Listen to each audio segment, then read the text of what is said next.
ተናስተልን ሀገርን መውደድ ሀገርን ለማስቀጠል የሚከፈል መስዋዕትነት ነው።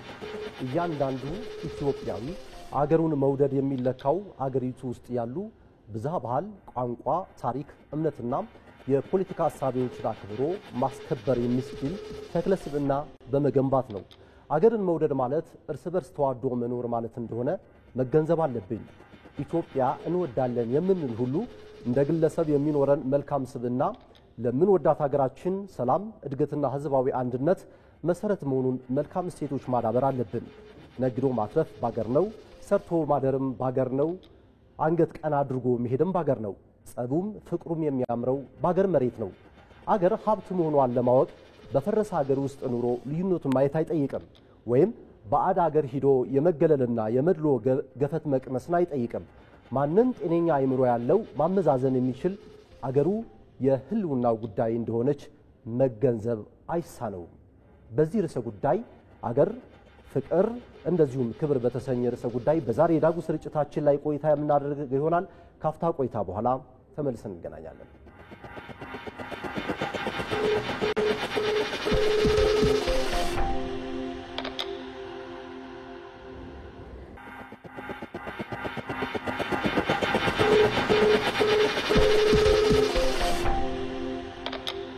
ተናስተልን የተከበራችሁ ተመልካቾቻችን ከኢትዮጵያ ብሮድካስቲንግ ኮርፖሬሽን የዳጉ የቀጥታ ስርጭታችን እነሆ ጀምሯል። እዚህ ስቱዲዮ እንግዳ ጋብዘናል። የዛሬው እንግዳችን ዶክተር አሊ ሁሴን ዓለም አቀፍ የግንኙነትና የፖለቲካ ሳይንስ ተመራማሪ ናቸው። እንደዚሁም ደግሞ ድምፃዊ ወንድዬ አበበ ወንዴ ኮንታ የኪነ ጥበብ ባለሙያ ናቸው። እንደዚሁ ደግሞ ሌሎች እንግዳ ደግሞ ቆየት ብለን የምናገኝ ይሆናል። እንኳን ወደ ስቱዲዮአችን በሰላም መጣችሁ። እናመሰግናለን። እንኳን ደህና ተባረካችሁ። መልካም። እንግዲህ ቀደም ሲል ኢትዮጵያ እንዴት እናሻግራት በ2014 ዓመተ ምህረት የተጻፈ መጽሐፍ ረዳት ፕሮፌሰር ሀብታሙ ግርማ በጻፉት መጽሐፍ ላይ መነሻ ጽሑፍ አቅርቤ ነበረ። ቀደም ሲል እንግዲህ እንግዳው ወደ ኋላ የምናስገባቸው ይሆናል። ምንወያየው በአገር ፍቅርና ክብር ዙሪያ ላይ ነው። ብዙዎቻችን እንግዲህ ዶክተር ከርሶ ልጀምርና አገር እንወዳለን አገር እናከብራለን ስንል መገለጫው ምንድን ነው? አገር በምን ይገለጻል?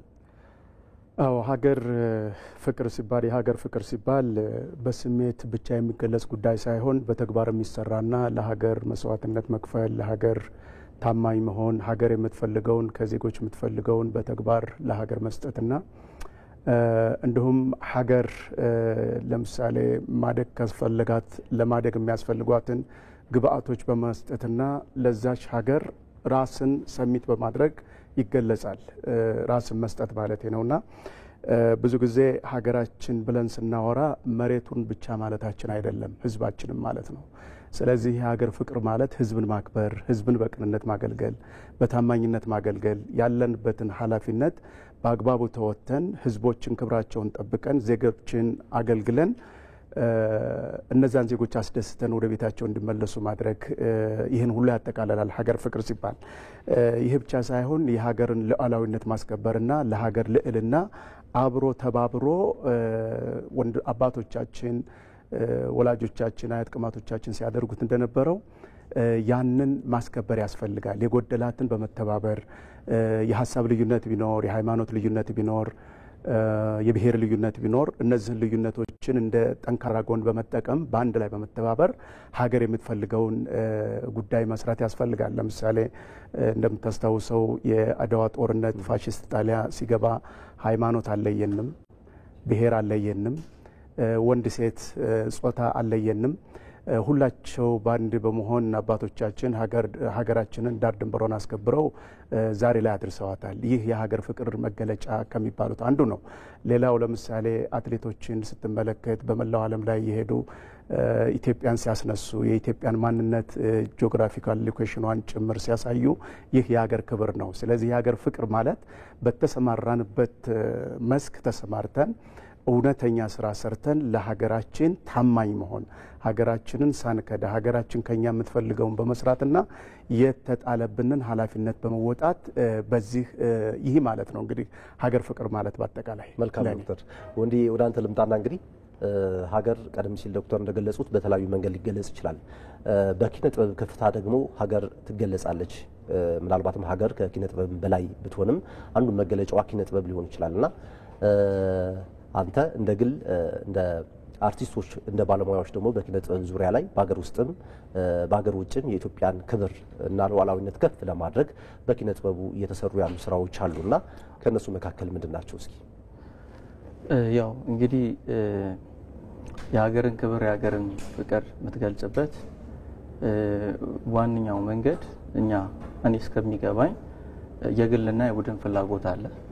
እሱን ወደ ጎን ትተህ የጋራ የሆነችውን ኢትዮጵያዊነትን ማስቀደም ነው እና የምትስበው የምትተነፍሰው አየር ኢትዮጵያዊነት መሆን አለበት እና እኛ እንደ ኪነ ጥበብ ሙያተኞች የሀገርን ክብር ዓለም አቀፍ ታላላቅ መድረኮች ላይ የኢትዮጵያን ባንዲራ በክብር ከፍ ለማድረግ እንደ መነሻ የራሳችን ብለን የወሰድነው ሀሳብ ነበር እና ምንድነው የጋራ ጠላት አለን። ያ የጋራ ጠላት ራስ ወዳድነት ነው። ስለዚህ ማንም ሰው ቅድም እንዳልኩ የግልም የቡድንም ፍላጎት ቢኖረው እሱን ወደ ጎንቶ የጋራ የሆነችን ኢትዮጵያን በማስቀደም በስራ መገለጥ አለበት እና ትልቁና ዋነኛው ምንድነው ልክ ሳምሶን ይሄ ትልቁ ኃይል ያለው ጸጉር ላይ ነው እንደተባለው የኛም የኢትዮጵያዊነት ትልቁ ኃይላችን ዓለም አቀፍ ታላላቅ ተግባራትን መፈጸም የሚያስችለን ትልቁ ኃይል ያለው ህብረታችን አንድነታችን ነው። ስለዚህ አንድነታችንን እንዳይነብለናችን በመጠበቅ በስራና ኢትዮጵያን በሚመጥን መልካም ስብዕና ዓለም አቀፍ መድረክ ላይ መገለጥ ነው በሚል እዛ ላይ ህብረት ላይ መሰረት ያደረገ ስራ ሰርተን የኢትዮጵያን ሰንደቅ ዓላማ ከፍ ለማድረግ ሞክረናል ማለት ነው። መልካም ዶክተር ወደ እርሶ ልምጣና እንግዲህ አገርን መውደድ ማለት እርስ በርስ ተዋዶ መኖር ማለት እንደሆነ መገንዘብ አለብን ይባላል። በተለይ ደግሞ ህብረ ብሔራዊ አንድነታችን አጠናክረን የሌላውን ህመም የራሳችን ህመም አድርገን የሌላውን ደስታ የራሳችን ደስታ አድርገን እንዴት ሀገርን በፍቅርና በክብር ማስቀጠል ይገባል ይላሉ? አዎ ይሄ እንግዲህ ምን ማለት መሰለህ ከግል ጥቅም የህብረት ጥቅም ማስቀደም ማለት ነው። ከግል ጥቅም የሀገርን ጥቅም ማስቀደም ማለት ነው። የሌሎች ችግር የራሳችን ችግር፣ የሌሎች ደስታ የራሳችን ደስታ አድርገን ማሰብ ስንጀምር የዛን ጊዜ ህብረ ብሔራዊ አንድነታችን እየተጠናከረ ይመጣል። ይሄ ሲጠፋ ግን በአንጻሩ ምን ይከሰታል ያልከኝ እንደው ህዝቦች ማንነታቸውን መካድ ይጀምራሉ። የአንድ ሀገር ዜጋ መሆናቸውን ይረሱና የእርስ በርስ ግጭት ይፈጠራል። እኔ ልብላ እንደ ህፃን እንደ ዶሮ ጫጩት እርስ በርስ መናከስ ይጀምራል። ያ እንዳይሆን ሀገር ላይ ያሉ ዜጎች በሙሉ እንደ ሀገር የአንድ ሀገር ልጆች ናቸው። ያ መንፈስ ነው መሰማራት ያለበት፣ ያ መንፈስ ነው መምጣት ያለበት። አዎ ይህንን መንፈስ ለመፍጠር ትግል ይፈልጋል፣ ጥረት ይፈልጋል፣ ርብርብ ይፈልጋል፣ የሁሉም መተባበር ይፈልጋል። ዛሬ ላይ እንደምናየው ሀገራችን በዛም በዚህ ጦርነቶች የሚነሱት ግለሰቦች ወይም የተወሰኑ ቡድኖች የሀገርን ክብር የሀገርን ሉዓላዊነት ለራሳቸው ጥቅም ለማዋል ሲጥሩና በተለይ ደግሞ የውጭ እጆች ይገቡና ወደ ውስጣችን እርስ በርሳችን በቋንቋችን፣ በብሔራችን፣ በሃይማኖታችን መለያየት ይጀምራሉ። እነዚህ ነገሮች በሌሎች ሀገሮች ላይ ስንመለከት ሃይማኖትም ችግር አይደለም፣ የሃይማኖት ልዩነት ችግር አይደለም፣ የብሔር ልዩነት ችግር አይደለም፣ የቋንቋ ልዩነት ችግር አይደለም። ከኛ የበለጠ ብሔር ብሔረሰብ ያላቸው ሀገራት፣ ከኛ የበለጡ ሃይማኖቶች ያሉባቸው ሀገራት፣ ከኛ የበለጡ ቋንቋዎች የሚነገሩባቸው ሀገራት አንድ ሆነው ለሀገራቸው ሲሰሩ እናያለን። እኛ ጋር ሲደርስ ግን ለምንድን ነው የችግር መንስኤ የሆነው የሚለው ጥያቄ መልስ ማግኘት አለበት። ያም የሆነው መቼ ነው? እኛ ጋር ሲደረስ ወደ እኛ ጋር ሲመጣ እኒህ እንደ ችግር ተደርገው የተያዙበት ምክንያት አንደኛ እኛ የሀገርን አንድነት የሀገርን ሉዓላዊነት በአግባቡ አልተረዳነውም። ለሀገር ማሰብ በአንድነት ማሰብ የሚለውን ነገር ወደ ተግባር ማምጣት አልቻልንም። ሰው ማምጣት ይገባናል። በሁለተኛ ደረጃ የውጭ ኃይላት ወይም ደግሞ ኢትዮጵያ እንዳትኖር፣ እንዳትቆይ፣ እንዳታድግ፣ አንድነቷ እንዳይጠናከር የሚፈልጉ አካላት እነዚህን አጋጣሚዎች ይጠቀሙና ሀገራችንን ህዝባችንን የመከፋፈል ስራ መስራት ይጀምራሉ። ይሄ እንዳይሆን ሀገራችን ላይ መሰራት ያለበት ትርክቱ መስተካከል አለበት። ታሪካዊ ትርክታችን አሁን ያለው ትርክታችን ኢትዮጵያን አንድነቷን የሚያስከብርና ለአንድነቷ የሚሞትላት ዜጋ እንዲፈጠር የማድረግ ስራ መስራት ያስፈልጋል። ሌሎች ሀገሮች ላይ ስንመለከት እኮ ኢቭን መፈንቅለ መንግስት ሲሞከር እኮ ዜጎች ቀድመው ራሳቸው መስዋዕትነት ያደርጋሉ። የቅርብ ጊዜ ትውስታችን ነው። እንደ አውሮፓ አቆጣጠር 2016 ላይ ልብትል ከሆነ ቱርክ ላይ መፈንቅለ መንግስት ይደረግ ነበረ። መንግስትን መውደድ አለመውደድ ሌላ ጉዳይ ነው። ግን ሀገራቸው የምትገባበትን ቀውስ በመረዳት ዜጎች ምንድነው ያደረጉት? ራሳቸውን መስዋዕትነት አድርገዋል። መሬት ላይ ተኝተው ታንክ በላያቸው ላይ ተነርቷል። ያ በመሆኑ ምክንያት መፈንቅለ መንግስቱ ከሽፎ ሀገሪቱ በሰላም ቆይታለች። ያ ተግባራዊ ቢሆን ኖሮ ሀገሪቱ አሁን ያለችበት ደረጃ መድረስ አትደርስም ነበር፣ መድረስ አትችልም ነበር።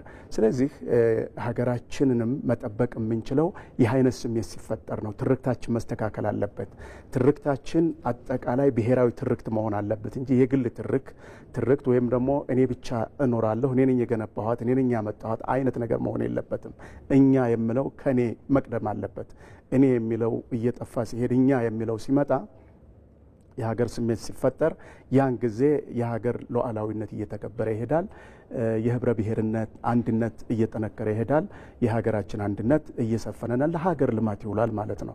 አሁን ያሉት ልዩነት ተደርገው የሚነሱ ነገሮች ምሁራን ወደ ውስጥ ገባ ብለው ቢያጠኗቸው ልዩነቶች አይደሉም። እነዚህ ለኔ ውበቶች ናቸው፣ የሀገር ጌጦች ናቸው፣ የሀገር ውበት ናቸው። ኢትዮጵያ የተለያዩ ብሔር ብሔረሰቦች ቢኖሯት፣ የተለያዩ ቋንቋዎችና ሃይማኖቶች ቢኖሯት፣ እኔ የምመስላት እንደ አንድ እቅፍ አበባ ነው። አንድ እቅፍ አበባ አንድ አበባ ብቻ በቅፍ ብትይዝ ብዙ አያረካህም፣ ትሰለቻለህ። ግን የተለያዩ መልክ ያላቸው አበባዎች ብታደርግበት በጣም ያምራሃል። ኢትዮጵያ እንደዛ ናት። ሌሎች ሀገሮች እኮ ይቀኑባታል ኢትዮጵያን። የነዚህ የኛ ልዩነት አድርገን የምናያቸው ነገሮች ልዩነቶች አይደሉም። የኛ አንድነታችንና ጥንካሬያችን መሆናቸውን መረዳት ያስፈልጋል። ምናልባት እስኪ በዚህ ጉዳይ ላይ በተለያዩ የኢትዮጵያ ክልል ከተሞች ላይ ወጣቱ የሀገር ፍቅር እንዴት ነው የሚገልጸው ብለን ያነጋገርናቸው ባልደረቦቻችን አሉ። እንግዲህ በተለያዩ ክልሎች ኢትዮጵያዊነት፣ የሀገር ፍቅርና ክብር እንዴት ይገለጻል በሚል ያነጋገርነው ቪዲዮ አለ። እሱን ተከታተለን የምንመለስ ይሆናል።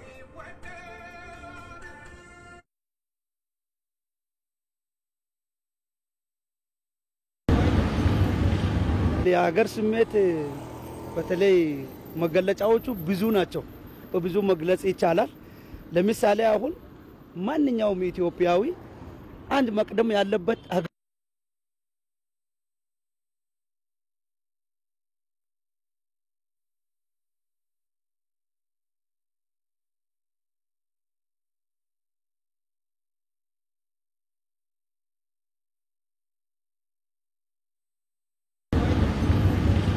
የሀገር ስሜት በተለይ መገለጫዎቹ ብዙ ናቸው። በብዙ መግለጽ ይቻላል። ለምሳሌ አሁን ማንኛውም ኢትዮጵያዊ አንድ መቅደም ያለበት ሀገሩ ነው ማስቀደም ያለበት። ኢትዮጵያዊ የበላይነት፣ ኢትዮጵያ አገሬ ነው፣ ኢትዮጵያ የሚነካ እኔ መቅደም አለብኝ ብሎ እስከዚህ ደረጃ ማክበር አለበት። ሌላው እርስ በእርስ መከባበር ከዛ ይጀምራል።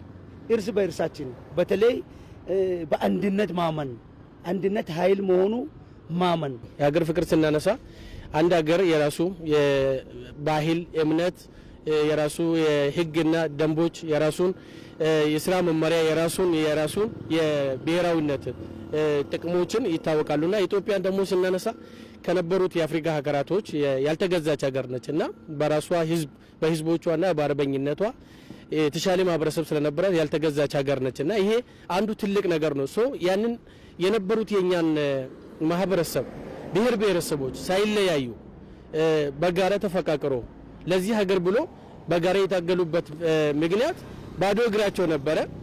ይሄ አንዱ የሀገር ፍቅር ስላለ ነው። የሀገራቸውን ፍቅር ባይኖራቸው ኖሮ እኛን ዛሬ ኢትዮጵያ ትልቅ ሀገር ትልቅ ህዝብ ያላት ሀገር ይሆናል ብሎ ማሰብ አይቻልም። እኔ እንደ ግለሰብ እንደ ሱሌማን የሀገር ፍቅር ስሜት እኔ የሚገልጸው መጀመሪያ አንድ በአንደኝነት ማመን ነው፣ በህብረ ብሔራዊነት ማመን ነው።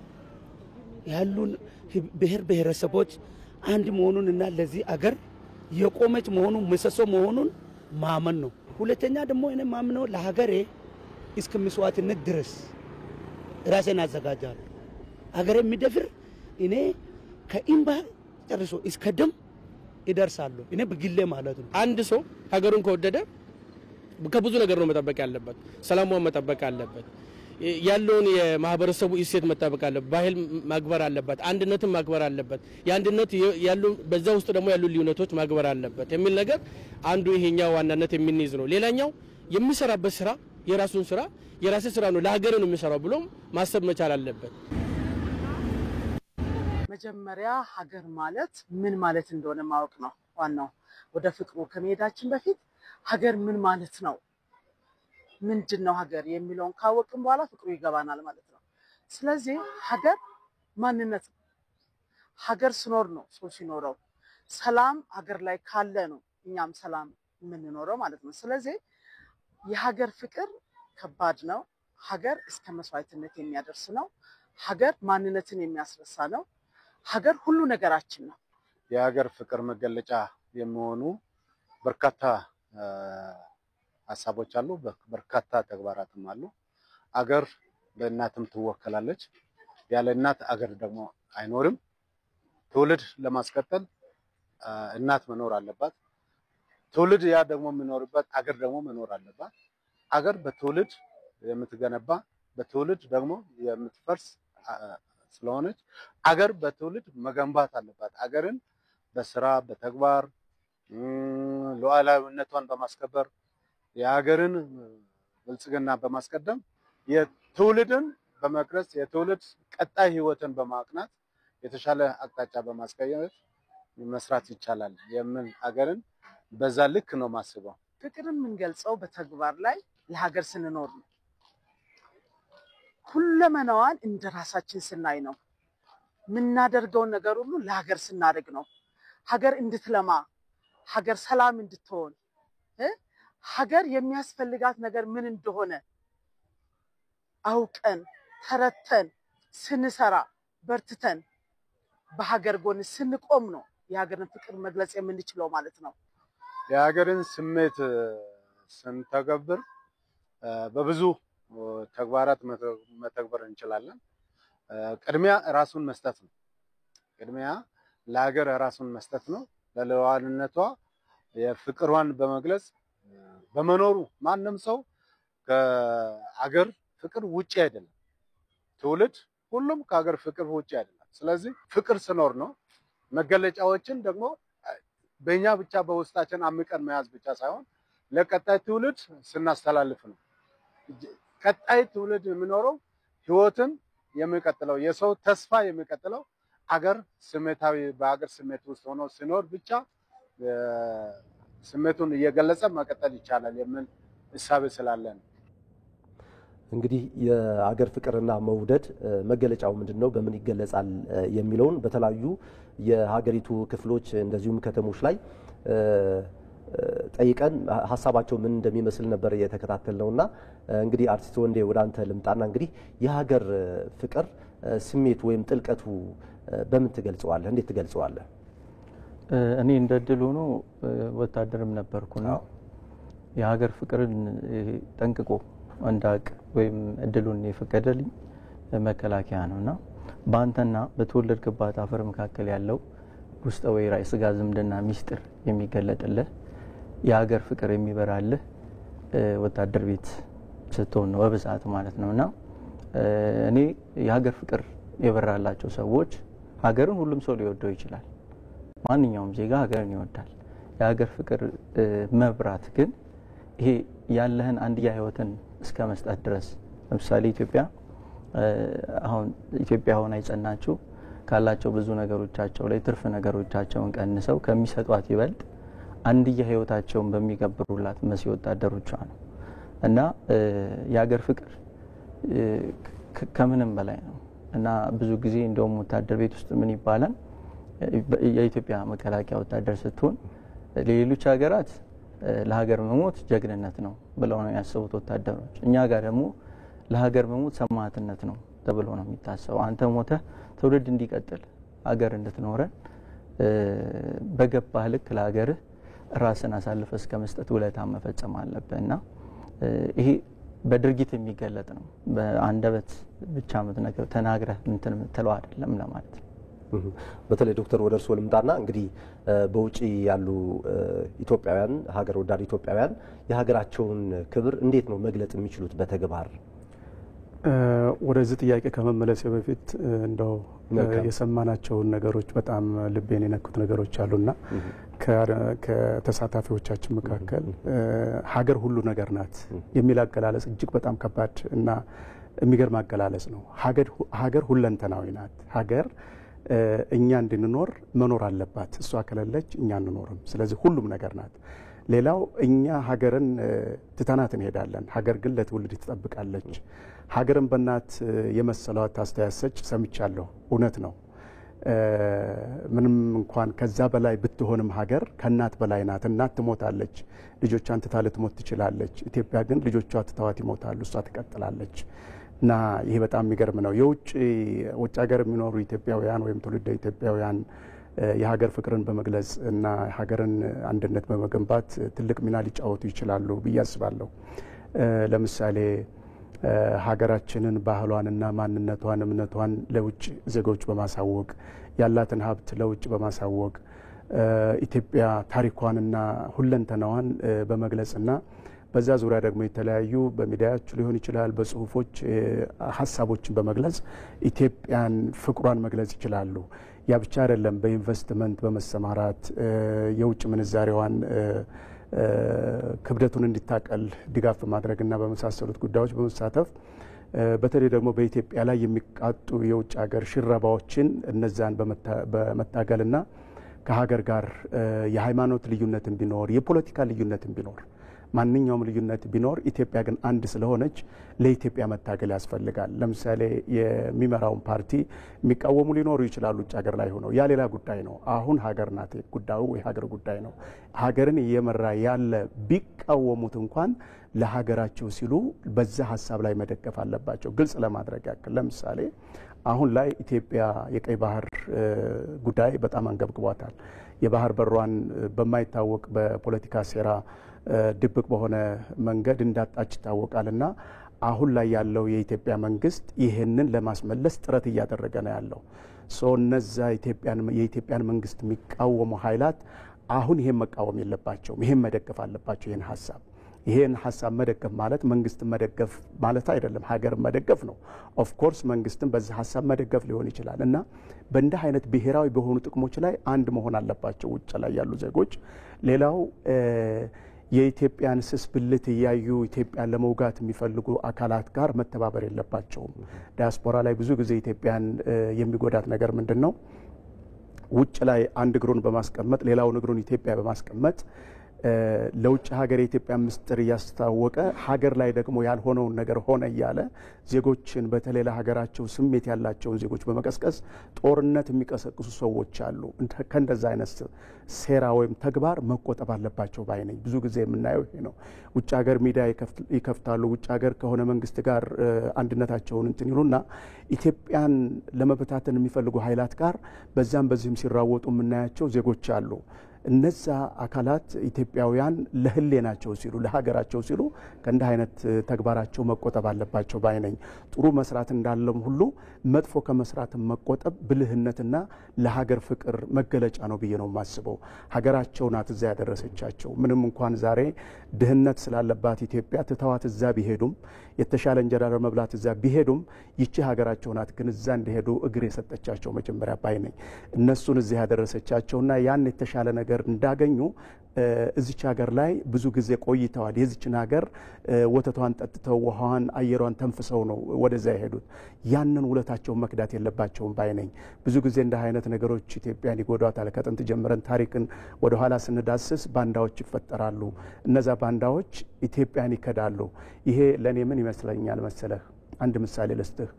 አንዲት እናት ለራሷ ጫማ ሳይኖራት የምትለብሰው ሳይኖራት የምትጎርሰው ሳይኖራት ለልጇ እያለበሰች በጫማ እየሄደላት እየለበሰ ለሱ የሚያስፈልገውን ሁሉ አድርጋለት ስታስተምረው ትኖርና ልክ ትምህርቱን ጨርሶ ስራ ከያዘ ሚስት ካገባ በኋላ እናቱን ዞር ብሎ አያትም፣ ይተዋታል።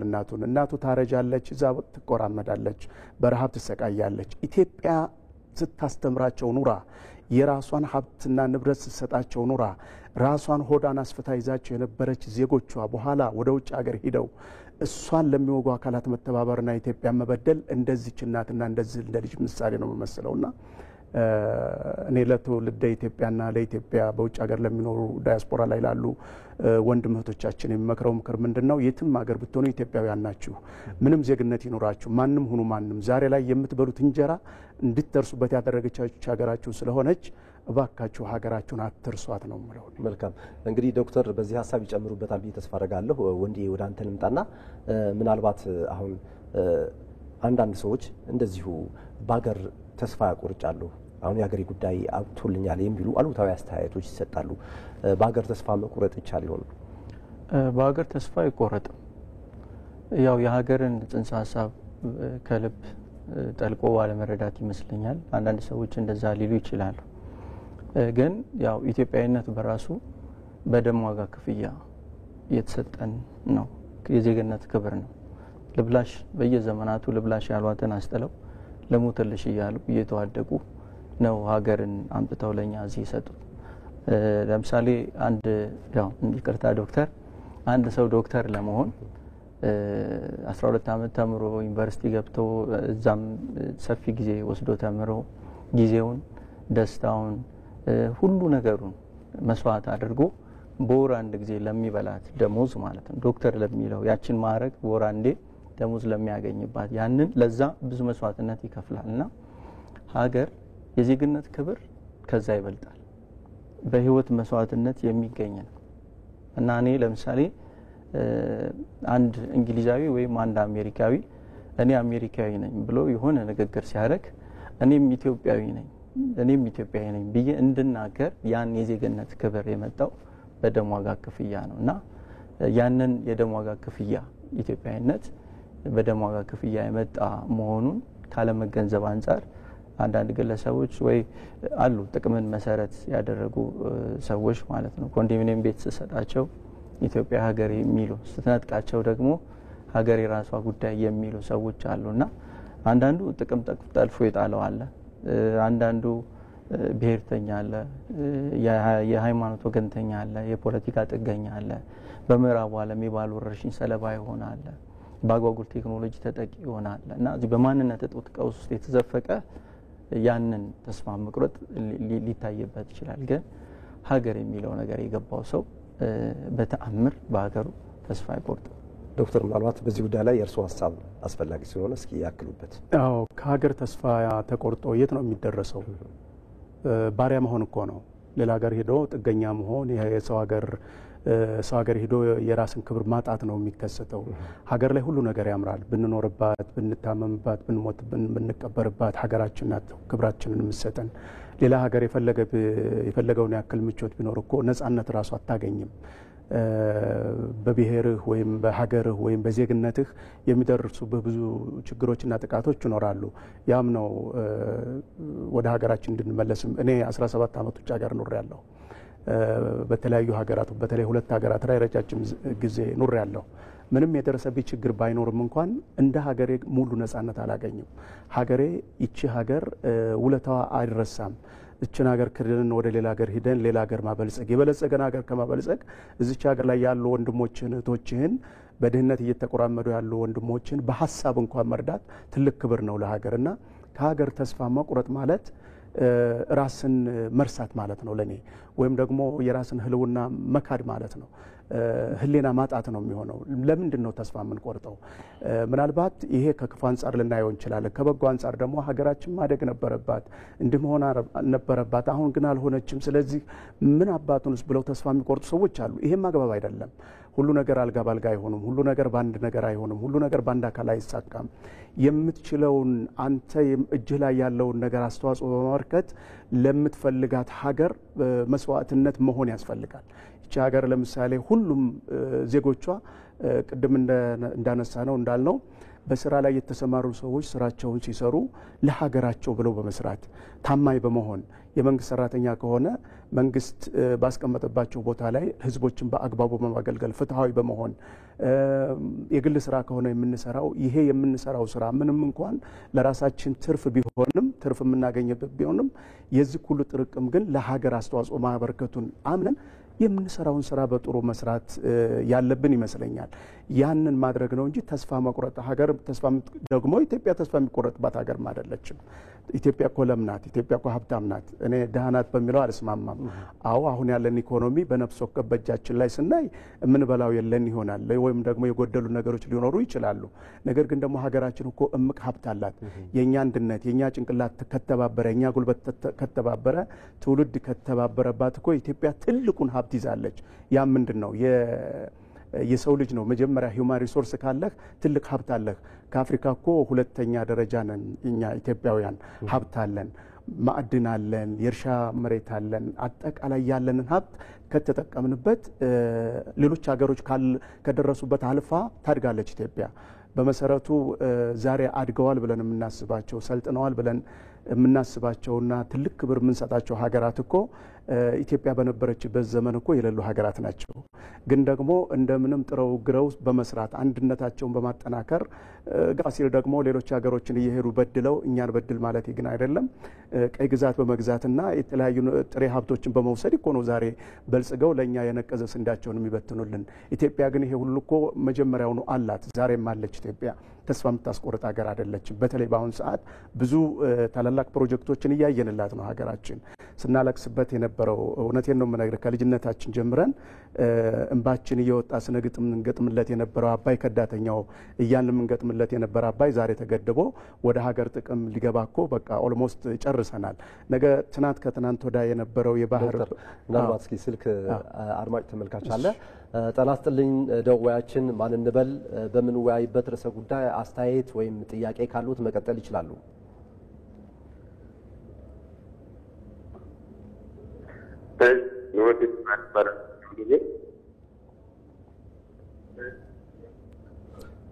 ሄሎ ደዋያችን፣ ምናልባት አጠገባችሁ ቴሌቪዥን ካለ ለመሰማማት ለመደማመጥ እንዲመቸን ቴሌቪዥኑ ቢዘጉ። እሺ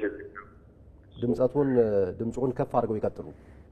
እሺ አሁን እኔ ናክ በሚለው ላይ ተገኘ ስላለ ነውና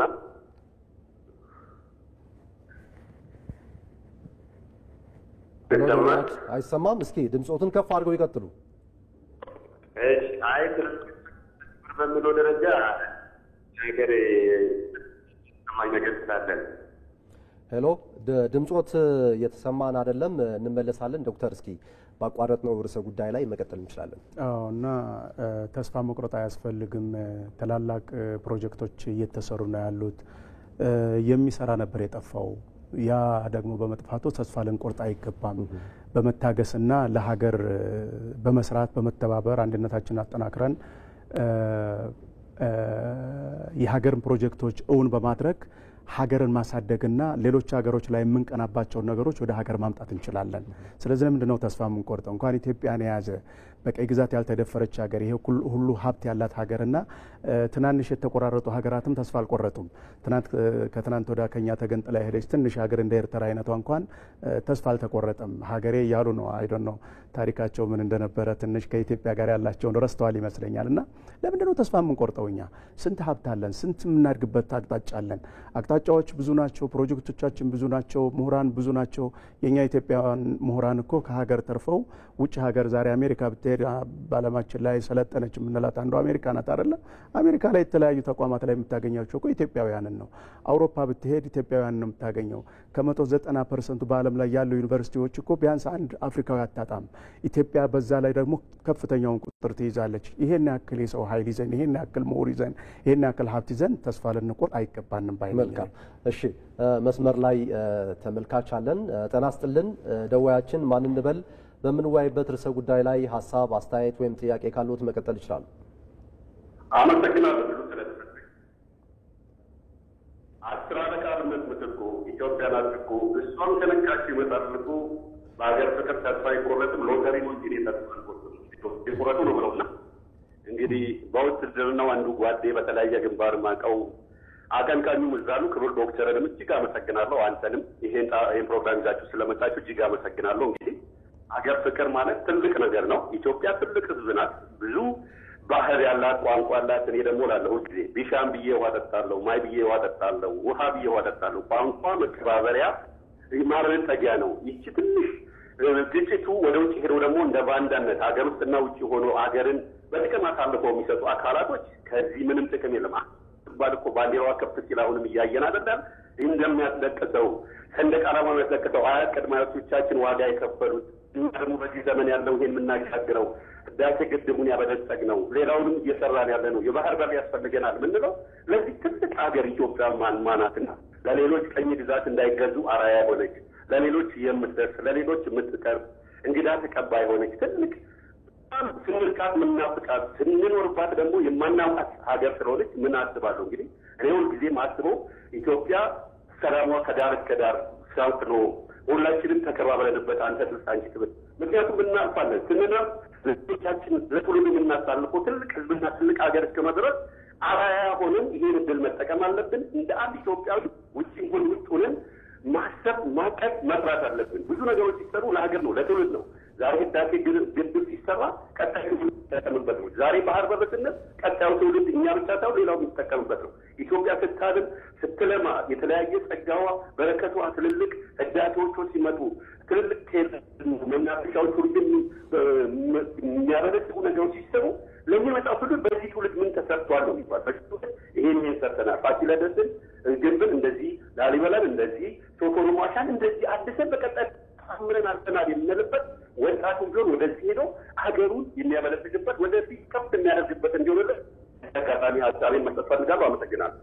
መልካም ደዋያችን ለሰጡን አስተያየትና መልእክት እጅግ እናመሰግናለን።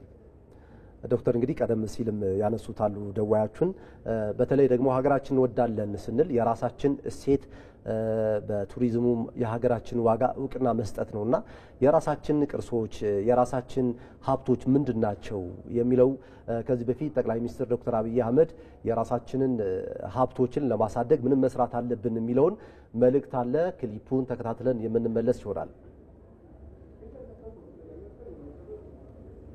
ፋሲል በእጃችን ስለሆነ የረከሰ ወርቅ ነው።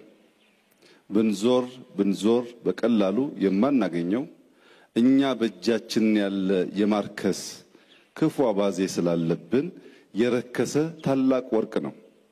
ይህን የመሰለ ስጦታ የሰጡን አባቶቻችን የነሱን ፈለግ ተከትለን አገር ብናለማ አገር ብንሰራ ዛሬ ኢትዮጵያ ተረጅና ለማኝ አትሆንም።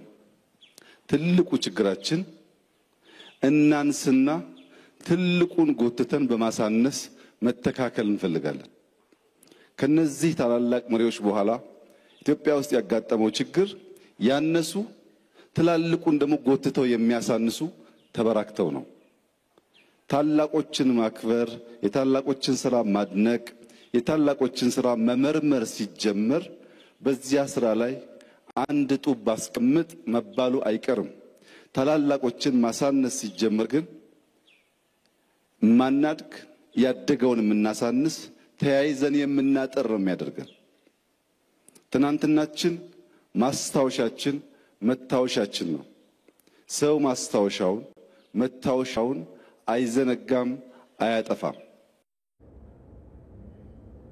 የተወደዳችሁ ተመልካቾቻችን ከኢትዮጵያ ብሮድካስቲንግ ኮርፖሬሽን የዳጉ የቀጥታ ስርጭታችን እንደቀጠለ ነው። ተመልሰናል። እንግዲህ ቀደም ሲል ወንድዬ ጠቅላይ ሚኒስትር ዶክተር አብይ አህመድ ሀሳብ አንስተን ነበር። እስኪ ሀሳቡ ላይ አስተያየትና ሀሳብ እንስጥበት። ምናልባት የራሳችንን ሀብት የሆነውን ዋጋ ለመስጠትና ማሳነስ በተለይ ትውልዱ ላይ ይታያልና በዚህ ሀሳብ ላይ ምን አስተያየት አለ? ቅድም እንዳልኩ ይሄ በማንነት እጦት ቀውስ ስትዘፈቅ እንደዛ ነውና ያው የምዕራቡ ዓለም የባህል ወረርሽኝ ሰለባ ስለሆነ አብዛኛው ቅድም እንዳልኩ ያጓጉል ቴክኖሎጂ ተጠቂዎች ስለሆነ የኛ ነገር ራሱ እዛ ሄዶ እዛ እውቅና ሲያገኝ ነው መልሰን ለዛ ነገር ክብር የምንሰጠው። ነገር ግን እኔ በጣም የሚገርመኝ አንድ እውነት አለ። ለምሳሌ በለጸጉ አደጉ ምንላቸው ዓለም ሀገራት የስልጣኔያቸው ልዕልና ማለት ነው አሁን ላይ ያደረሳቸው ራሳቸውን በራሳቸው የሚያጠፉበትን ስለት ያለው ስልጣኔ ነው ያስጨበጣቸው።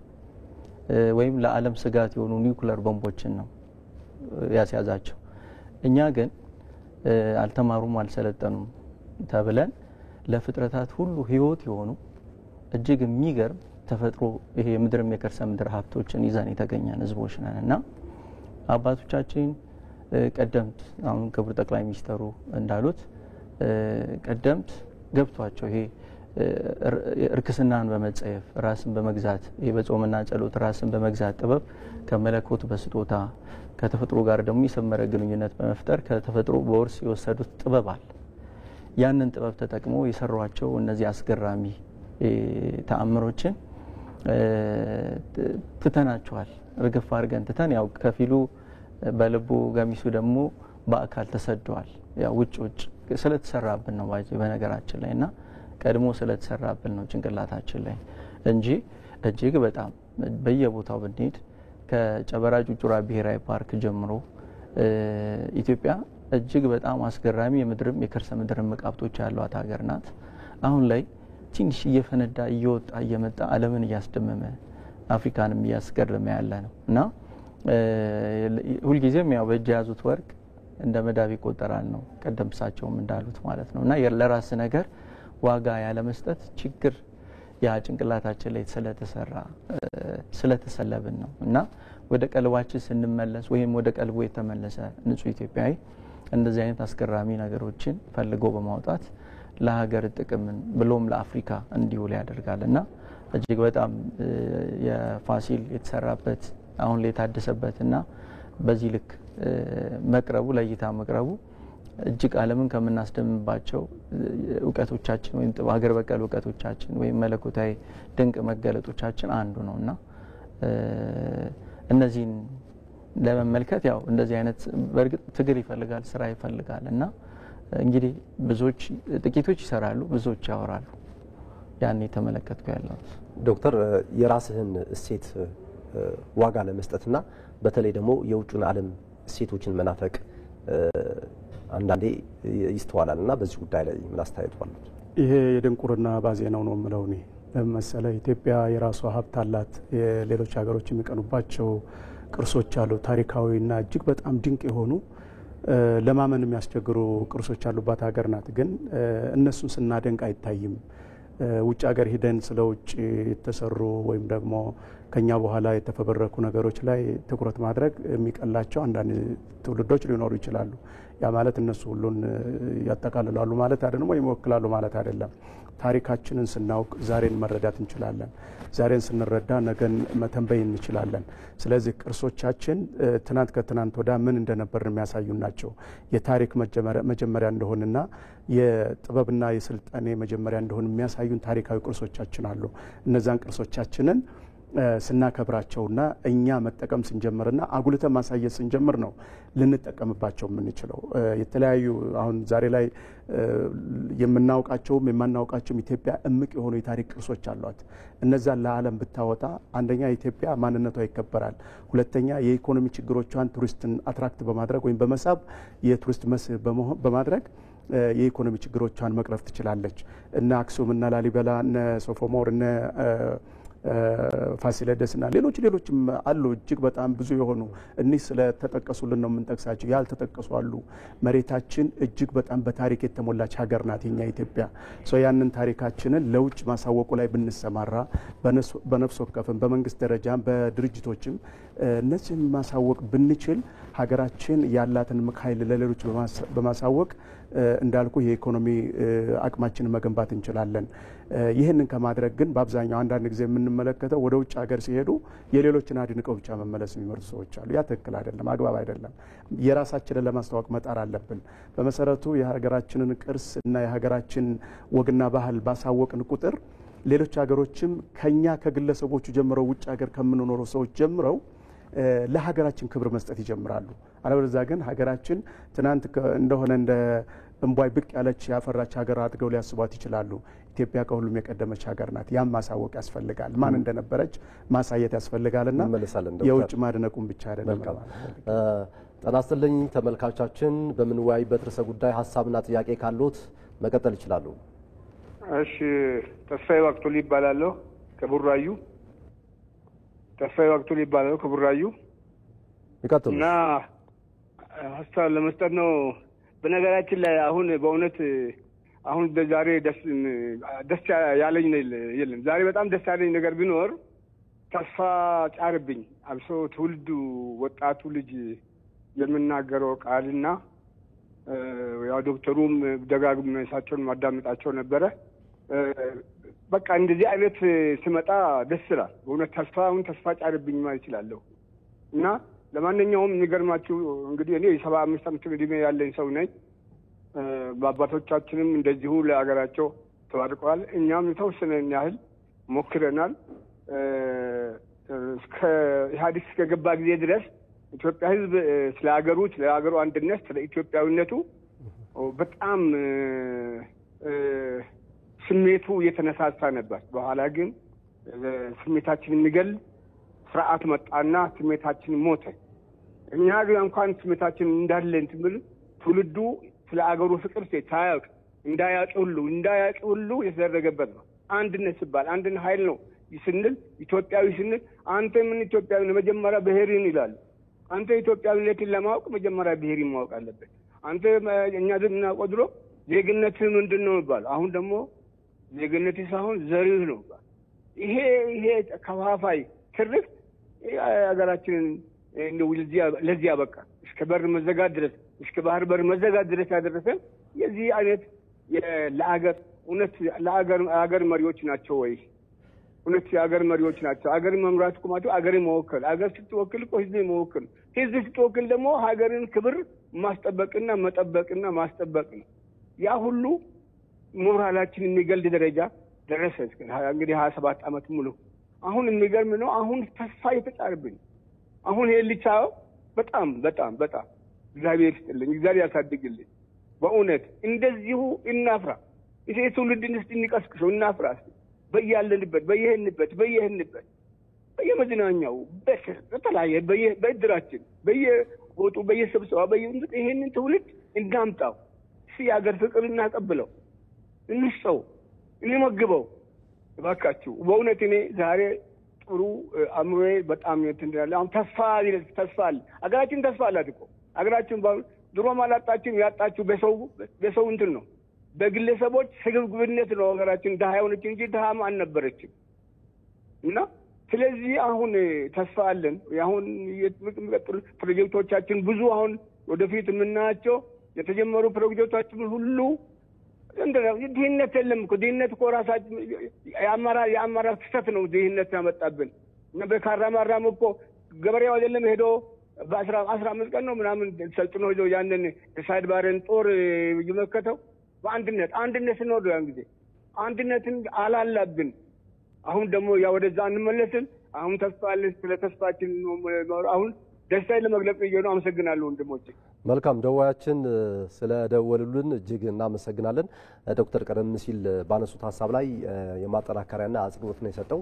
ምናልባት ቀደም ሲሉ እርስዎ ገልጸውታል። በተለይ የሀገርን መውደድ ማለት የኢትዮጵያ የምትፈልጋቸው የሀገራዊ ጥቅም ወይ ደግሞ ብሔራዊ ጥቅሞችን ተባባሪ ሲሆንና ማክበርና ማስከበር ሲችሉ ነው። በዚህ ጉዳይም አስተያየትም የሰጡ ደዋያችን አለ። በዚህ ጉዳይ ላይ እስኪ ሰፋ ያለ ማብራሪያ ይስጡንና ወደ ወንዴ እንሄዳለን። አመሰግናለሁ። አድማጫችን የተናገሯቸው ነገሮች እጅግ በጣም ደስ የሚሉና እንደውም ለምንናገረው ሀሳብ ለመድረካችን የሚያሞቁ ናቸው። ዛሬ ላይ የሚገርመው ነገር ብሔራችንን መነሻ በማድረግ ሌሎች ሀገራት ዲቫይድ ኤንድ ሩል ሲስተም ፖለቲካል ሲስተም ሊጠቀሙብን ይፈልጋሉ። ዲቫይድ ኤንድ ሩል ማለት ከፋፍለህ ግዛው ማለት ነው። አይተ ከሆነ አንበሳዎች አንበሳና ጎሽን ይዘታቸውን ወይም ደግሞ ቁጥራቸውን ስታነጻጽረው የጎሾች ብዛት በጣም ብዙ ነው። ክብደታቸውን በጣም ግዙፍ ናቸው። አንበሶች ደግሞ ጥቃቅን ናቸው፣ ጥቂት ናቸው። ግን ምንድነው የሚያደርጉት? ሊያጠቁ ሲፈልጉ ምንድነው የሚያደርጉት? እንደምንም ብሎ ከመካከላቸው አንዷን ወደ ውጭ ለዩና እሷ ላይ ይነባበሩና እሷን ይጨርሳሉ። እሷን ከበሉ በኋላ ሲፈልጉ ደግሞ ሌላዋ እንደዚህ ይገነጥላሉ። ምዕራባውያን ወይም የኢትዮጵያ ጠላቶች ሊያደርጉ የሚፈልጉት ይሄንን ነው። ያን ለማድረግ ሲፈልጉ ደግሞ መተናኮሊያ አያጡም። ወይ በሃይማኖታችን ልዩነት ይገባሉ፣ ወይ በብሔር ልዩነታችን ይገባሉ። የብሔር ልዩነት ችግራችን አይደለም። ችግራችንማ ቢሆን እናንተም ጋር ያለው እኮ ብሔረሰብ እኮ አለ። ለምን ችግር አልገባም የሚል ጥያቄ መነሳት አለበት እኮ።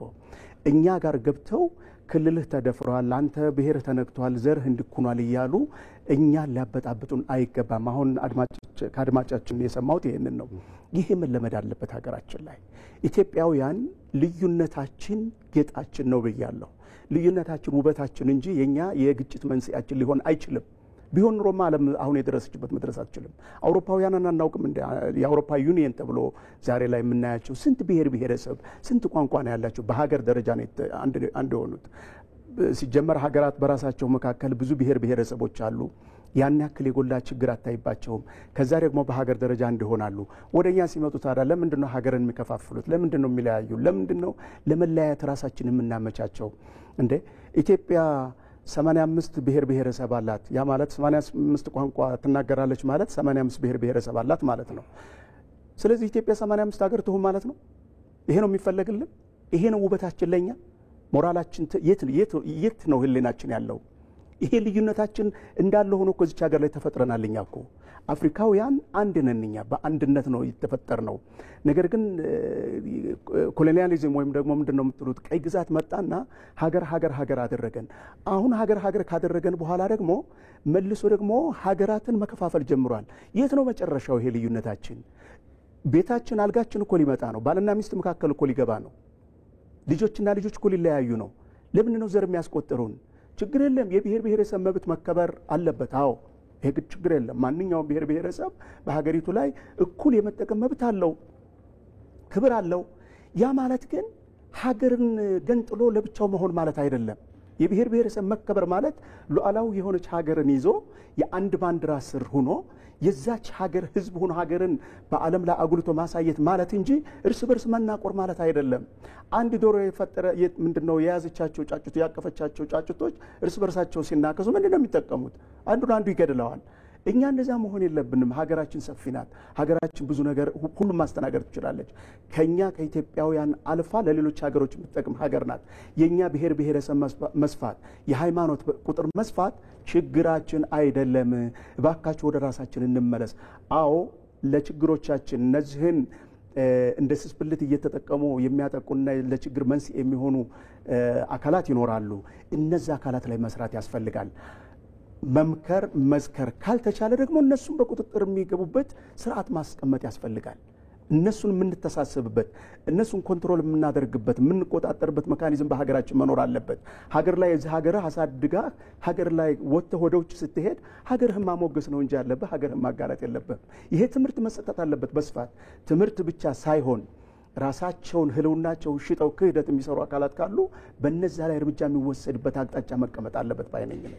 መልካም ወንዴ፣ ምናልባት እንዳንድ ወጣት እንዳንድ የኪነ ጥበብ ባለሙያ በተለይ ወንድማማቾችነት ከማጠንከርና የሌላው ብዝሃ ማንነትን አክብሮ አንድነትን ከማስጠበቅና ከማክበር ረገድ ወጣቱ ትውልድ ምን አይነት መንገድ መጠቀም አለበት? ኪነ ጥበቡስ ምን አይነት መርህ መከተል አለበት ትላለህ? አንድ በምሳሌ መልካም ሳጥናኤል ታላቁ መልአክ ሳጥናኤል ከነበረበት የክብር ስፍራ የወደቀው በእርክስናው እና እርክስናው ምንድነው? የአመለካከት እርክስና። አሁን ትልቁ ችግር እንደ ሀገር የአመለካከት እርክስና አለ። ልክ ሳጥናኤል የፈጠርኳቸው አምላክ እኔ ነኝ ብሎ ተነሳ። ገብቷል? እና ሁልጊዜም ርካሽ የሆኑ አስተሳሰቦች የሚመጡት እኛነት ከሌላቸው እኔዎች ነው። የኔ ብሔር እንደዚህ እኔ እንደዚህ ነኝ እኔ እንደዚህ ከሚሉ ሰዎች ነው። እና ሳጥናኤል በአመለካከቱ ረከሰ። ከዛ ዓላማውን ካልሰገዳችሁልኝ አጠፋችኋለሁ ብሎ ዓላማውን ሊያስፈጽምበት የተነሳበት መንገድ ኃይል ሆነ እና ከነበረበት የክብር ስፍራ ጎልጎል ወደቀ ማለት ነው እንጂ አሁን ከቅዱስ ሚካኤል ከቅዱስ ገብርኤል ጋር አንድ ላይ ቢገለጡ አትለያቸውም፣ አንድ ናቸው። በተፈጥሮ በቁመና እንዳለ ነው። የረከሰው በአመለካከቱ ነው። ከነበረበት የክብር ስፍራ ጎልጎል የወደቀው በምርጫው። ስለዚህ ምንድነው ይሄ የአመለካከት ርክስናችን? ሁልጊዜም ሀገር ብለን ስናስብ እኛ ነው ብለን መነሳት ያለብን እንጂ እኔ የሚል አመለካከት የትም አያደርስም። ያው ቅድም እሳቸው ዶክተር እንዳሉት ነው እና ሰው የራሱን መብት ሊያስቀድም በጣረ ቁጥር የሌሎችን መብት ይረግጣል። ያኔ አላስፈላጊ ጸቦች አላስፈላጊ ነገሮች ይፈጠራሉ። እኛ ብለህ ስትነሳ ግን የራስን ወደህ የሌላውንም አክብረህ ስትሄድ እዛ ጋር መቻቻል ይኖርና መተባበር መፋቀር እኛ እንዳየው አሁን ለምሳሌ ሰላም ዓለም አቀፍ ወይም መንፈሳዊ ጸጋ ነው።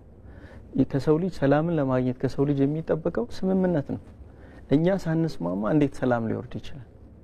ስለዚህ ምንድነው ይሄ ስምምነቱን ዋጋ ሳጥተን ጎደሎ ሆነን የቆምነው ራሳችን ኮትኩተን ባፈራ ነው ሰብሉን ሳይሆን አረሙን ስላፈራን ዋይዞ እየበላን ያለው የገዛ ፍቃዳችን ነው። የኛ የኢትዮጵያውያን ጠላታችን ራስ ወዳድነታችን። ስለዚህ ከራስ ወዳድነት አገዛዝ ነፃ መውጣት አለብን። እኛ ብለን ማሰብ መጀመር አለብን። መጀመሪያ ጤናማ አስተሳሰብ። ያ ሲሆን ሀገር ማለት እሱ ነው። የዶክተር ህመም የኔም ህመም ነው። እኔ ቢጠቅመኝም ባይጠቅመኝም ያንተ ቁስል የኔም ቁስል ነው፣ ስሜት ነው የሚለው አስተሳሰብ እስከሌለ ድረስ ሀገር የሚባለው ነገር አይታሰብም። ምን ቸገረኝ የሚሉ ቸልተኝነቶች ናቸው ሀገር ያፈረሱትና በተቻለ መጠን እርቅ ሰላምን ማወጅ እርቅ ይህን ነገር ሊፈታ የሚችለው ኢትዮጵያዊነትን ወደ አንድ ማንነት ሊያመጣ የሚችለው እርቅን መፍጠር ሰላምን ማወጅ ነው። መልካም እሺ፣ እንመለስበታለን። ጤና ይስጥልን ተመልካቾቻችን። እንግዲህ በምንወያይበት ርዕሰ ጉዳይ ላይ ሀሳብ፣ አስተያየት፣ ጥያቄ ካሉት ስሞትን ነግረውን መቀጠል ይችላሉ። ታምራት አለሙ እባላለሁ። አዲስ አበባ ነው። የሀገር ፍቅር ክብር በሚል ሀሳብ ላይ ታማኝን ስሜት ለማጋራት ፈልጌ ነው። ደዋያችን ድምጾትን ከፍ ቢያደርጉ ጥሩ ነው። እሺ፣ ሀገር ፍቅር ክብር የሚለው በዚህ ሀሳብ ላይ የግል ሀሳቤን ለመሰንዘር ነው። ዶክተርም በተናገረው ነገር ላይ ገዢ ሀሳብ ነው። ስለዚህ ሀገራችን ብዙ ወጣት አላት፣ ከ86 በላይ ብሔረሰቦች አላት። ነገር ግን ብዙ ወጣቶች ከአገር ውጭ ናፋቂ በሀገር ላይ ኮምፕሌን የሚያደርጉ በሆነ ኮሮጆ ሰው የኔ ዘር ይበልጣል አንተ ዘር እያሉ አገርን እያወረዱ ባንዳና ባዳ ማለት ነው። እንግዲህ እድል ገጥሞን ጥሩ መሪ እግዚአብሔር ሰጥቶናል። ይሄን መሪ ደግሞ አገር እያለማ ነው። በቅርብ ቀን ከጠቅላይ ሚኒስትራችን የጎንደር ቤተ መንግስት ሲልኩ በጎንደር ከተማ የሚገኙት አባቶች በዛ ክልል ያለውን የከበረ ኒሻን አግኝተውላቸው ይሄ ኒሻን ከዚህ በፊት መውሰድ የሚገባቸው ብዙ መሪዎች ነበር። ነገር ግን በግል ጉዳይና ሀገርን አንተ ጥቂት አማራ እያለ ለግል የሚሮጥ ባዳ ነበር ማለት። ስለዚህ የሚሰራ መሪ ይሸለማል። የሚሰራ መሪ ጋር ደግሞ እኛ ከጎን ለመቆም ቅድም ዶክተር አንድ ሲናሪዮ ልዋጭና እኔ በሙያዬ በጣም በብዙ ቦታ ረክታለሁ ከሀገሩ እና ብዙዎቹ ሀገርን የሚወዱ ሰዎች ሀገር የወጡ ሰዎች ናቸው ብዬ አስባለሁ። ምናልባት በሚኖሩበት ውስጥ በአንድ አካል ወይም ደግሞ ጥቅም ካልማቀቸው እኔ ኳሜ ንክሩማ ሀገር ወይም ደግሞ የተማሩት እዛ ነው ፕሮፌሰር አታሚል የሚመራበት መነክ የዛሬ 10 ምናምን ዓመት ማለት ነው። በዛ ዘመን ፕሮፌሰር አታሚል በራበት ጊዜ አገሪቱ ምን ያህል ተራካች እንደነበረ አውቃለሁ። ምክንያቱም ኤርዌይ እና ቹዊ የሚባል ብሔር አለ። ትልልቅ ብሔሮች በአንዱ አቅጣጫ በቃለ በአንዱ አቅጣጫ ካኮናት ናቸው እና ሁለቱም አንደኛ የብሔር ከፍተኛ ነው፣ አንደኛው ደግሞ በወርቅ ጎልድ ኮስት ነው ተባለው እና በዚህ ፍትጊያ አሁን እኛ ሀገር ያለው ለምሳሌ የሚያክል ሸኔ ያለ ሰሜኑ አካባቢ ነው ቲጂኤፍ ወይም ደግሞ ፋኖ ባል ኃይል ሁለት ሶስቱም ባንዳዎች ባዳዎች ነው ማለት ባለው ይሄ በፖለቲካ ሲናሪዮ። ስለዚህ at the end of the time ሀገራችን በአሁኑ መሪ እየተሰራ ያለው ጉዳይ በዓለም አደባባይ እየተሸለመ ነው። የክልል መንግስታትም እየሸለሙት ነው። እኛም ደግሞ እንደ ዶክተርም እንደኔም እንደ ወንድም ያሉ ሰዎች የገባን አንድ እውነት አለ። ሀገራችንን የምንወድ ሁልጊዜ ከሀገራችን ጋር እንቆማለን። ያ ምንድነው? ሀሳባችን፣ እውቀታችን፣ ጉልበታችን ገንዘባችን ሰው እኔ ብዙ ጊዜ ሰዎችን ቻሌንጅ የሚያደርገው ስፔሻሊ ዳጉን ተመልክቶ ምክንያቱም ከተለያዩ ክልሎች ከተለያዩ ዓለም ውስጥ ያሉ ምሁራኖች ስለ ኢትዮጵያ ያላቸው ኢምፕሊኬሽን እውቀት ይናገራል ማለት ነው። ሀገርን ምንድነው አባይን ያላየ ምን ያመሰግናል እንደሚባል አሁን ያለው የኑሮ ውድነት የተለያዩ ነገሮች ሰዎች በቃ ውጭ ሀገር ይመጣሉ። ዩሮፕ የኖረ ሰው ዩሮፕ ስንሄድ እኛ ምንድነው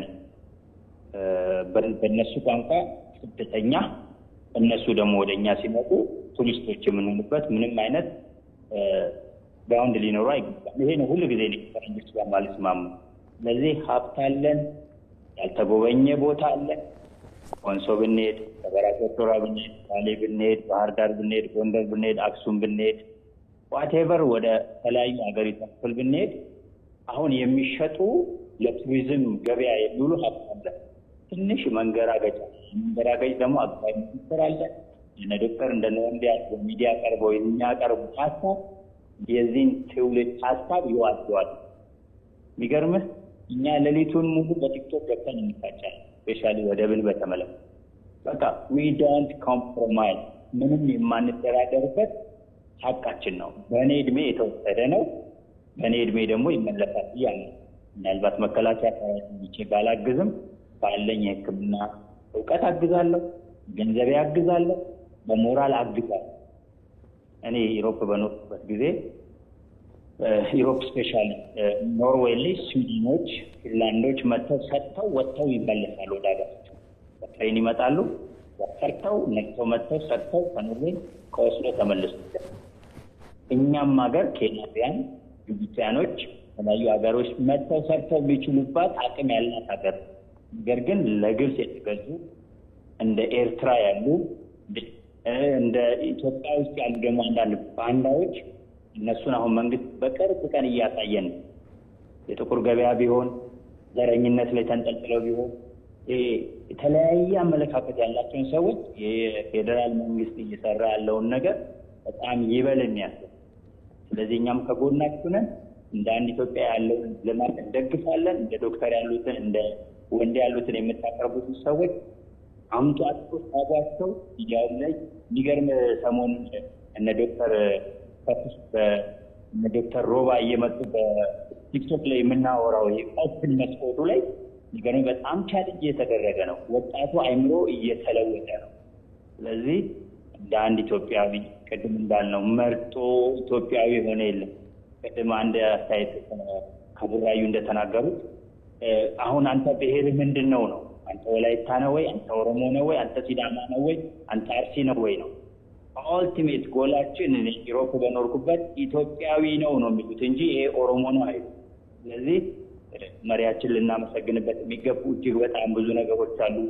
መታወቂያ እየተስተካከለ ነው፣ ታርጋ እየተስተካከለ ነው። የሚያሰቀቁ የሚያሸማቅቁ ነገሮች እየተወገዱልን ነው።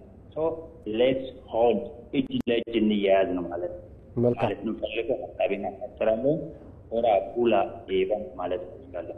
መልካም ደዋያችን ለሰጡን አስተያየትና ሀሳብ እጅግ እናመሰግናለን። ዶክተር እንግዲህ ቀደም ሲል በተከታታይ ሀሳብ የሰጡ ደዋዮች አሉ። ምናልባት ቀደም ሲል የተገነባው እዚህ የተናጠል ትርክትና አሰባሳቢ ያልሆነ የአንድነት ትርክት የላላበት ሁኔታ ነው ያለው። እርሱ አሁን በትውልዱ መካከል መስተካከል አለበት የሚል ሀሳብ አነስተዋል። እዚህ ላይ እስኪ ምናልባት አስተያየቱን ያክሉ። እውነት ብለሃል። ይሄ አሉታዊ ትርክት በሀገር ላይ ያደረሰው ጣጣ ያደረሰው መከራ እጅግ በጣም ከባድ ነው። ትርክት ሀገር ያፈርሳል፣ ኔጌቲቭ ከሆነ ማለት ነው። ትርክት ፖዚቲቭ ከሆነ ሀገርን ይገነባል። ኤርትራን እኮ ከኢትዮጵያ የገነጠላት ትርክት ነው። ወደ ኋላ መለስ ብለን ስናስበው ጣሊያን በ1882 በካምፓኒዋ በአንድ ካምፓኒ አማካኝነት እዛ ሰፍሮ በኋላ ለጣሊያን ሽጦ ያን አካባቢ ከዛ ጣሊያን እዛ ቦታ ላይ እስከ 1941 እንደ አውሮፓ አቆጣጠር በመቆየቷ ከዛ በኋላ ደግሞ ከ1941 እስከ 1952 ብሪቴን ስትገዛ በመኖሯ ምንድነው ያሉት? በኋላ ወደ ኢትዮጵያ እንደበለቅም ነው ያሉት። ትርክት ነው ያኔ የሰረጸባቸው ኔጌቲቭ ትርክት ነው። ዛሬ ላይ ወንድሞቻችን ከኛ ተለይተው በትንሽ ሰዎች አማካኝነት ለብቻቸው እዛ እንዲቀመጡና ለኛ እርስ በርሳችን ጠላት እንድንሆን ያደረገንም ትርክት ነው። ስለዚህ የሀገር ታሪካዊ ትርክት በዜጎች ላይ የሚፈጠር ከሆነ ኔጌቲቭ ትርክት የሚፈጠር ከሆነ ለሀገር ኔጌቲቭ አስተዋጽኦ ያበረክታል።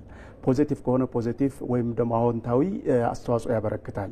ዛሬ የሀገር ፍቅር እንዳይኖር ሀገራችን ውስጥ እንዳይበረክት እንዳይጠነክር የሚያደርጉት እነዛ ትርክቶች ናቸው። ይህን ትርክት የኔጌቲቭ ትርክት ወይም ደግሞ አሉታዊ ትርክት የሚደግፉ አካላት አሉ። ከውጭም ከውስጥም ሆኖ እነሱ መመከር አለባቸው። ትርክታችን መስተካከል አለበት። ለምንድን ነው ኢትዮጵያችን ጥሩ የሆኑ ታሪኮች አሉ፣ አሉታዊ ሳይሆን አዎንታዊ ትርክቶችን የሚገነቡ እነዛን እያነሳን ለምንድን ነው አንድ ማን ሆነው? አድዋ ላይ እኮ ፋሽስት ጣሊያንን ስናስወግድ እኮ ብሔር አለየንም፣ ሃይማኖት አለየንም፣ ቋንቋም አለየንም።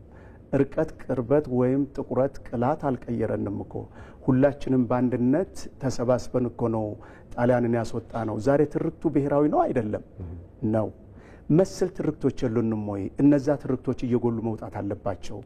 ፖዚቲቭ ትርክቶች በሀገራችን ላይ አዎንታዊ ትርክቶች እየጎሉ ሲመጡ ትውልዱ እየተስተካከለ ይመጣል።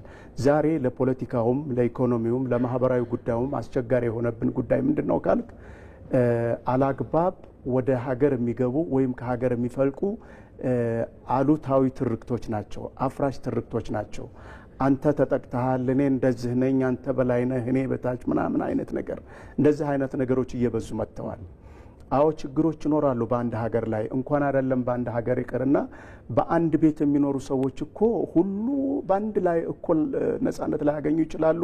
የተጎዳ ሊኖር ይችላል። ያ ነጻነት ማጣት ይቀጥል ማለት አይደለም፣ ግን በውይይት ይስተካከላል። እናትና አባት አወያይተው ልጆችን በአንድ እንደሚያስማሙት ሁሉ ሀገር ላይም ደግሞ እኮ መንግስት፣ የሀገር ሽማግሌዎች፣ የሃይማኖት አባቶች፣ ሲቪል ሶሳይቲ የምንላቸው እነዚህ እኮ ስራ መስራት አለባቸውና ትርክታችን ሲስተካከል የሀገር ፍቅራችን እየጠነከረ ይሄዳል።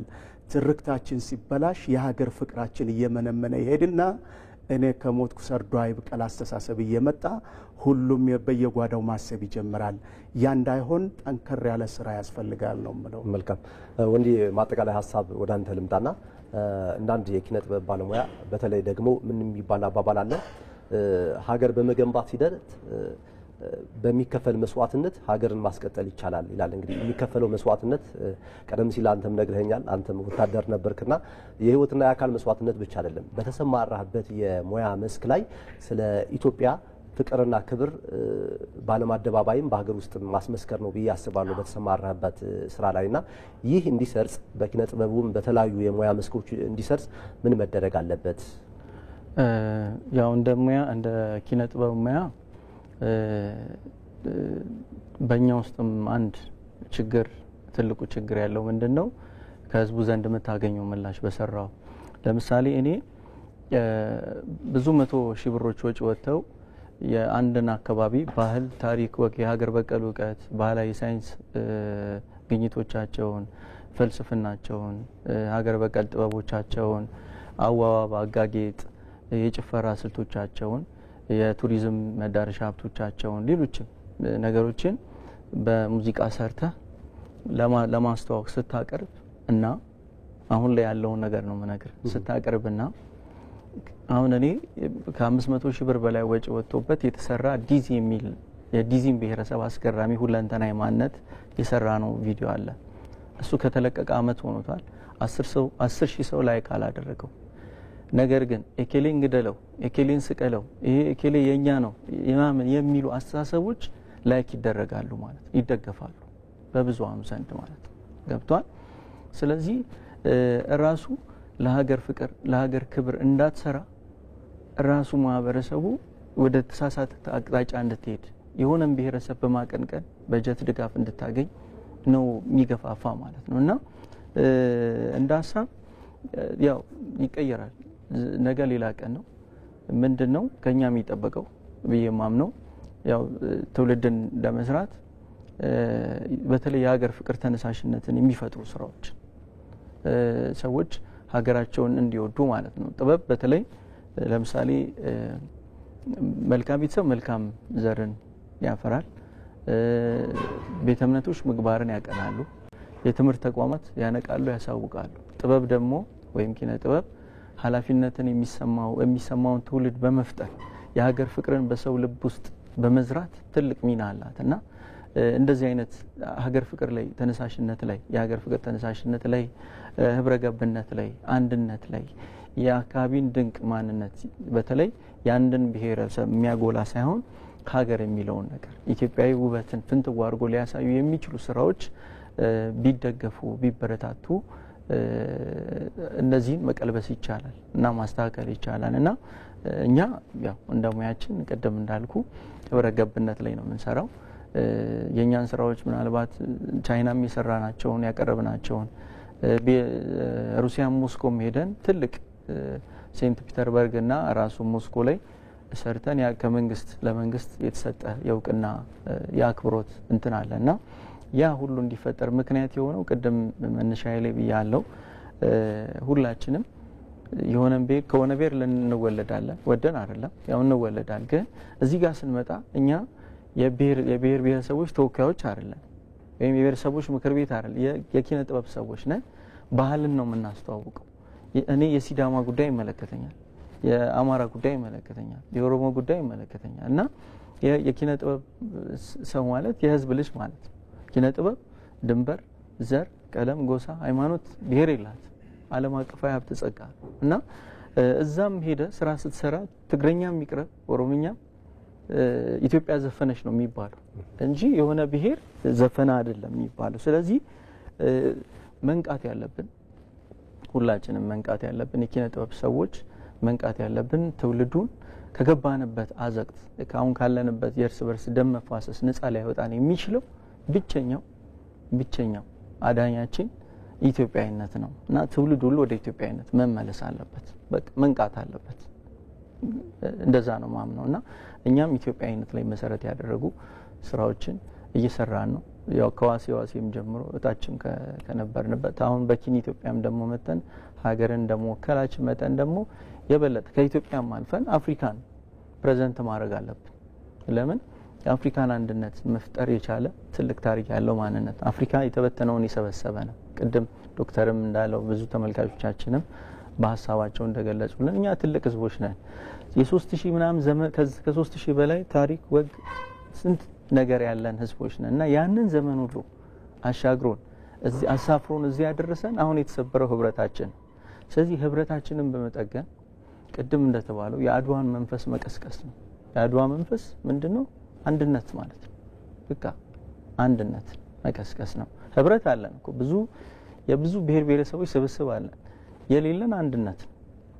ለምን ትልቁ በመድር ላይ ትልቁ ኃይል አንድነት ነው። ያንን ስላወቁ ነው ቀድሞም ብዙዎች በተለያየ መንገድ የነጣጠሉን የከፋፈሉ ማለት ነው። ቅድም እንደ ምሳሌ አንበሳውንና ዶክተር እንትንን ታሪክ አንስቶላል እና ስለዚህ ምንድነው እኛ በተሻለ መጠን ህብረታችንን ጠግነን አንድነታችንን በማስነሳት እኔ ብቻዬን ስዘፍንና ብዙ ሰዎች አጀበውኝ ዜማ ሳቀርብ በጣም ይለያል እና የነበረው እኛም ውጤታማ ይሆን ነው ህብረትና አንድነት ላይ ስለሰራ ነው። ስምና ዝና የትም አያደርስ። ምናልባት አንተ ሊጠቅም ይችል ይሆናል። በስምም በግለሰብ ላይም የተመሰረተ ስራ ሰርተ ኢትዮጵያን ረጅም ርቀት ማሻገር አይቻልም። ህብረትና አንድነት ላይ ነው። በቃ ሀገር ማለት ህብረት ማለት ነው። አለቀ። ስለዚህ የሆነ ነገር እዚህ ጋር ስታደርግ ያንን ማህበረሰብ ወይም የሆነን ብሔረሰብ ይጎዳል አይጎዳም፣ በህዝቦች መካከል ወይም በሁለት ብሔረሰቦች መካከል ጸብን ይዘራል አይዘራም፣ የምትጽፈው ግጥም የምታቀነቅነው ዜማ ከዛ ጀምሮ ፈራ እግዚአብሔር በውስጥ ኃላፊነት ተሰምቶ መጻፍ አለበትና እኛ እንግዲህ በዚህ ልክ በተቻለ መጠን የኢትዮጵያን ኪነ ጥበብ መስመር እንዲይዝ ቅድም እንዳልኩ በተለያየ የኢትዮጵያ ኪነ ጥበብ በራሱ አብዛኛው በጥቅም ተለክፏል። አብዛኛው በሱሳሱስ በአደንዛዥ እጽ ማንነት ውስጥ ወድቋል። አብዛኛው ደግሞ የብሔር ወገንተኛ ነው። ቅድም እንዳልኩ ዘረኛም ነው። የፖለቲካም ጥገኛ ነው ትንሽ ሳንቲም ገንዘብ ለማግኘት ሲባል እና ከዚህ ከራስ ወዳድነት ከጥቅመኝነት አገዛዝ ነፃ አውጥተ ነው የእውነት ኢትዮጵያን መሰረት መነሻችን ሀገር መድረሻችን ህዝብ አድርገን ምንም ነገር ከተነሳ የእውነት ማንቀይረው ታሪክ የለም ማለት ነው። ወንዴ ጥሩ ሀሳብ ያነሳው አመሰግናለሁ። ዶክተር ባሉን ውስን ደቂቃዎች ጠራ አድርገው ማጠቃለያ የሚሰጡልን በተለይ ቀደም ሲልም አንስተነዋል ትውልዱ በሀገሪቱ ብሔራዊ ጥቅም ላይ ዘብ እንዲቆም እንዲተባበር ምን መደረግ አለበት እንደዚሁም መልእክቶ ካሉትም ጥሩ ጥያቄ ነው። ለዚህ እንግዲህ ለሀገር ፍቅር ግንባታ የተለየ ግሩፕ ብቻ ሳይሆን ከቤተሰብ ይጀምራል ስራው። በልጆች አእምሮ የሀገር ክብርና የሀገር ፍቅር እንዲቀረጽ ማድረግ እናትና አባት መስራት አለባቸው። ቀጥለው የሃይማኖት ተቋማትም እንደዚሁ ይሄንን መስራት አለባቸው። ከዛ ትምህርት ቤቶችም ትልቅ ስራ ይጠበቅባቸዋል። የፖለቲካ ተቃዋሚዎችም ካሉ እንደዚሁ እነሱም መስራት አለባቸው። ከዛ በኋላ ሲቪል ሶሳይቲውም ደግሞ እንደዚሁ ማህበረሰቡ በአጠቃላይ የኢትዮጵያን አንድነት የሚያጠናክሩ ጉዳዮችን ከባንዲራ ጀምሮ ባንዲራ ነገ ከነገ ወዲያ የሚቀይሩ ባንዲራዎች ይኖራሉ። 8 ጊዜ 9 ጊዜ ተለውጧል የኛ ባንዲራ። አሁን ላይ ያለውን የኢትዮጵያን ባንዲራ ቢያንስ ለህፃናት እያሳየን ሀገርህ ኢትዮጵያ ክብርህ እያል ክብር ጭንቅላት ውስጥ ልንፈጥርበት ይገባል ባይነኝና የመንግስትም የሀገርም የህብረተሰብ ትብብር ይፈልጋል። አዳዲስ ትርክቶችን መፍጠር እንችላለን። አዳዲስ ፖዚቲቭ ትርክቶችን አዎንታዊ ትርክቶችን ፈጥረን አሉታዊ ትርክቶችን ማስወገድ ስለሚቻል ሁሉም ማህበረሰብ ሁሉም ብሔረሰብ መተባበር አለበት። ብሔረሰቦች መከበር አለባቸው። መብታቸው መከበር አለበት። ቋንቋቸው፣ ባህላቸው ሁለንተናው ግን ደግሞ የሀገርን አንድነት የሚያፈርስ መሆን የለበትም። ባሉበት በኢትዮጵያ ላይ ሆነው ሁሉም መጫወት ይችላሉ። አንድ አልጋ ላይ ሆነው ህፃናት እዛም እንደሚጫወቱት እንደሚደሰቱት ኢትዮጵያ ላይ ሆነን ሁላችን ባንድ ላይ እየተጫወትን አልጋችን ኢትዮጵያ ስለሆነች ማለት ነው ባንድ መኖርና ባንድ መተባበር ይችን ሀገር መገንባት ይቻላል። ትርክታችንን እናስተካክል ነው መልእክቴ። ሚዲያዎች ደግሞ ትልቅ ሚና መጫወት ይችላሉ። ሚኒስትሪ ሚዲያ ሊሆን ይችላል፣ ሶሻል ሚዲያ። እነዚህ በአጠቃላይ ፖዚቲቭ ትርክቶችን ክሬኤት እያደረጉ አዳዲስ ፈጠራዎችን እየፈጠሩ በማህበረሰቡ አዳዲስ ዛሬ ላይ እኮ ትርክቶቻችን እየተበላሹ ያሉት እኮ አላዋቂዎች ሳይሆኑ ታዋቂዎች በሚዲያ ቁጥጥር ላይ ስላሉ ነው። አዋቂዎች አይደሉም፣ አላዋቂዎች ታዋቂ ሆነውብናል። እነዛ የሚያመጡብን ችግር ነው ዛሬ ብሔረሰብን እያጋጩብን ሀገራችንን ሰላሟን የነሷትና ባካችሁ በተለይ ሚዲያዎች በተለይ እንደናንተ ደግሞ ጥሩ እድል ነው ያላችሁ ብዬ አስባለሁ። እነዚህን ነገሮች የሀገር ፍቅርን በህብረተሰቡ በትውልዱ የማስረጡ ስራ ትልቅ ስራ መስራት ትችላላችሁ። ሁላችንም የምንችለውን ያክል እናደርጋለን። በተለይ ደግሞ ምሁራን ይሄ ይጠበቅባቸዋል፣ መምህራን ይሄ ይጠበቅባቸዋል። ሁሉም በአንድነት ሀገርን የሚገነባ ትርክትና የሀገር ፍቅር ማራመድ ይችላል ባይ ነው።